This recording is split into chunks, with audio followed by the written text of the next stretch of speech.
voilà, je considère comme un journaliste qui essaie de faire son travail, qui a force. C'est un peu comme le discours de Zemmour, c'est-à-dire qu'il y a un peu il y a des idées, puis tout à coup, on n'est pas du tout d'accord avec les solutions. Moi, on a quand même le droit de dire en 2022 qu'on n'est pas d'accord avec ces méthodes d'investigation. Je n'aime pas la façon dont Mediapart fouille dans les poubelles.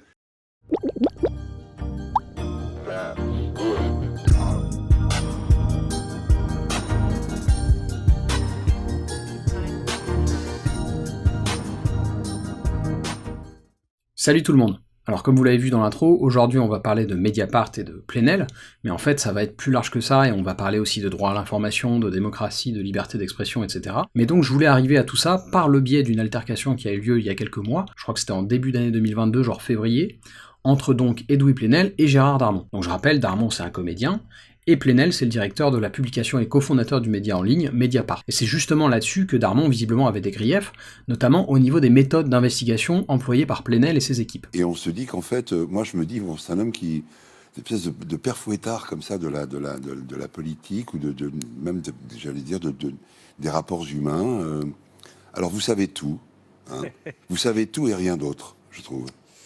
Voilà, c'est-à-dire que il n'y a pas grand-chose de... La quintessence de ce que vous avez dit ce soir, c'est pas grand-chose, en fait, parce que vous nous alertez de quoi? Des discours de Zemmour, de l'extrême droite, des dangers par rapport à la démocratie, du pouvoir des riches sur des hyper-riches sur les médias. Je suis sûr ici que dans toutes les... Tout le monde sait ça, vous nous dites ça, vous alertez les gens comme si c'était quelque chose de... Alors, il faut le prendre au sérieux, mais c'est pas que je n'aime pas, mais je trouve que les méthodes ne sont pas très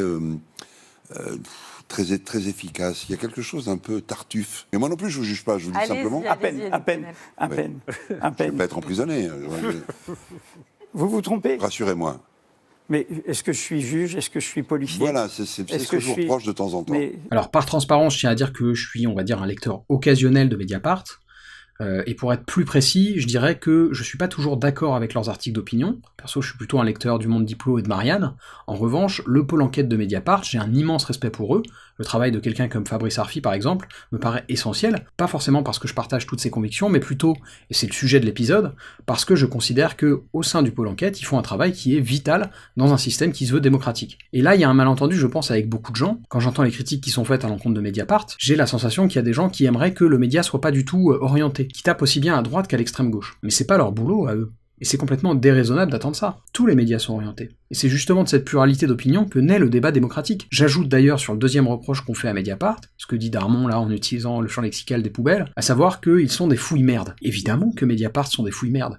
Et heureusement, j'ai envie de dire qu'il y a des gens qui ont pas peur de se retrousser les manches et de fouiller la merde pour révéler les conflits d'intérêts, les manigances et les affaires des politiques. Sinon, ce serait probablement plus répandu encore. Et s'il y avait un Mediapart de droite qui était aussi carré pour les révélations, je dirais la même chose pour eux, hein.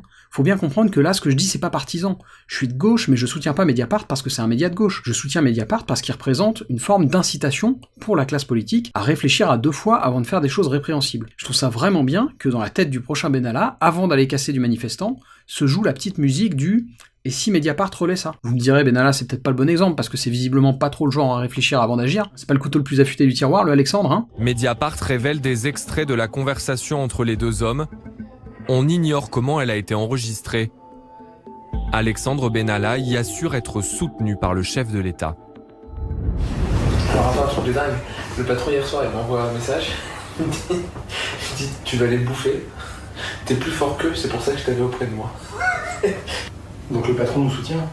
Ah bah il fait plus que nous soutenir. Il l'a redit encore et je suis fier d'avoir embauché Alexandre Benalla à mon cabinet. Sur le reste, la justice elle fera son travail. Quand j'entends les conneries qui ont été dites, machin, etc., il est comme un fou. Il m'a dit tu vas les bouffer. T'es plus fort qu'eux. C'est énorme. Mais donc pour en revenir à Mediapart, pourquoi on leur demande pas d'être neutre ou objectif? Parce que c'est pas leur rôle, ou plus exactement, on leur demande d'être objectifs dans les révélations qu'ils font. Faut que leurs infos soient objectivement vraies. Et jusqu'ici, à ma connaissance, ils se sont jamais plantés. Nous, on demande à être jugés sur une chose, et c'est pour ça que la une sur Balkany, c'est des infos que nous apportions, c'est pas un commentaire sur est-ce que la justice doit faire ceci ou cela. Citez-moi une information publiée par Mediapart depuis bientôt 15 ans que nous existions, qui n'ait pas été d'intérêt public. qui n'est pas, qu'on soit de gauche ou de droite, été utile au débat public, qui n'ait pas été vrai. Et ça, personnellement, je trouve ça très respectable. Et je maintiens que c'est insensé de leur demander une objectivité dans leur prisme d'analyse. C'est normal qu'ils ciblent la Macronie ou la droite plus que la gauche. Et l'éventuelle solution à ça, ce serait un Mediapart de droite, comme je l'évoquais plus tôt. Par contre, on peut pas imposer à Mediapart d'être neutre. Ça marche pas comme ça, on ne force pas les gens à aller contre leurs pensées. Et là-dessus, vous connaissez la chanson, on va citer un peu de Spinoza, c'est un extrait que j'ai un peu élagué du traité théologico-politique, où notre ami Baruch parle de ça. Je cite. « Mais tant s'en faut qu'il soit possible d'amener les hommes à conformer leurs paroles à une injonction déterminée, au contraire, plus on fait d'efforts pour leur ravir la liberté de parler, plus ils s'obstinent et résistent. Les hommes sont ainsi faits la plupart du temps, qu'il n'est rien qu'ils supportent avec plus d'impatience que de se voir reprocher des opinions qu'ils considèrent comme vraies, et imputer à crime ce qui au contraire anime et soutient leur piété envers Dieu et envers leurs semblables. Voilà ce qui fait que les hommes finissent par prendre les lois en horreur, et par se révolter contre les magistrats. Voilà ce qui fait qu'ils ne considèrent pas comme une honte, mais comme une chose honorable, d'exciter des séditions et de tenter 1000 entreprises violentes pour un motif de conscience. » Là, ce que nous explique Spinoza, c'est qu'en fait, l'absence d'exutoire comme Mediapart, ou d'autres titres de presse, peu importe, que ce soit de droite ou de gauche, Valeurs Actuelles, Le Monde Diplomatique, ce que vous voulez, mais donc l'absence de ces exutoires à opinions divergentes, ça fait pas disparaître les opinions. Au contraire, leurs tenants vont se radicaliser, et en fait, ça fait peser un risque de violence sur la société. Et ça, c'est aussi ce que disait Anastasia Colosimo, qui enseigne à Sciences Po, dans une interview pour Brut il y a quelques temps. Quand l'expression est interdite, c'est là où elle devient, je pense, véritablement dangereuse. Dire il y a des insultes qu'on doit pouvoir tolérer dans l'espace démocratique, c'est à la fois inaudible et en même temps c'est nécessaire, parce que moins on entend ces insultes et plus quelque part on a à s'inquiéter de ce qui se passe derrière les portes fermées. En fait, les opinions ne disparaissent pas si on interdit les discours. Au contraire même, on peut penser qu'elles fleurissent dans une espèce de ressentiment qui devient, au bout d'un moment, extrêmement nocif. Donc pour toutes ces raisons et pour d'autres, je trouve que Darmon a tort et que le travail de Mediapart est important. Notamment aussi parce que c'est une forme de contre-pouvoir, en fait. Dans le sens où, en plus de représenter des opinions différentes, ces discours représentent aussi parfois des intérêts divergents. Et justement, dans cette émission de France 2 dont je vous ai passé des extraits un peu plus tôt, à un moment ils attaquent tous en chœur Plenel, aussi bien les invités que les journalistes. Ils attaquent donc Plenel sur les révélations de Mediapart liées aux vacances de Blanquer, et ce qui est fantastique, c'est qu'ils comprennent pas où est le problème. Mais c'est intéressant.